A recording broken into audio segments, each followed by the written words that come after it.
ಅರಣ್ಯ ಕಾವಲುಗಾರನೊಬ್ಬ ಕಾಲು ಜಾರಿ ಕೆರೆಯಲ್ಲಿ ಬಿದ್ದು ಸಾವನ್ನಪ್ಪಿದ ಘಟನೆ.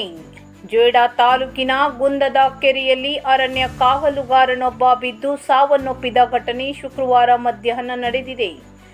ಸಾವನ್ನಪ್ಪಿದ ವ್ಯಕ್ತಿಯ ಹೆಸರು ಕೃಷ್ಣ ಗಾವ್ಕರ್, ವಯಸ್ಸು 48, ಗುಂದದ ನಿವಾಸಿಯಾಗಿದ್ದ. ಅಧಿಕಾರಿ ಬರುವ ನಿರೀಕ್ಷೆಯಲ್ಲಿ 3-4 ಕಾವಲುಗಾರರು ಕಾಡಿಗೆ ಹೋಗಿದ್ದರು ಎನ್ನಲಾಗಿದೆ. ತುರ್ತು ಪರಿಸ್ಥಿತಿಯಿಂದಾಗಿ ಅವರು ಸರೋವರಕ್ಕೆ ಬಿದ್ದು ಸಾವನ್ನಪ್ಪಿದ್ದಾನೆ ಎನ್ನಲಾಗಿದೆ. ಘಟನಾ ಸ್ಥಳದಲ್ಲಿ ಮೀನುಗಾರಿಕಾ ಬಲೆಗಳು ಕೂಡ ಪತ್ತೆಯಾಗಿವೆ ಎಂದು ಮಾಹಿತಿ ತಿಳಿದಿದೆ. ಘಟನೆಯ ಬಗ್ಗೆ ಜೊಯ್ಡಾ ಪೊಲೀಸರು ವರದಿ ಮಾಡಿದ್ದು, ಪೊಲೀಸ್ ತನಿಖೆ ಮುಂದುವರೆದಿದೆ. ಈ ವಿಡಿಯೋ ನೋಡಿ.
ಇದು ಖಾಲಿ ಡಿಜಿಟಲ್ ವಾಹಿನಿ, ಸತ್ಯ ಮತ್ತು ಸ್ಪಷ್ಟ ಸುದ್ದಿ.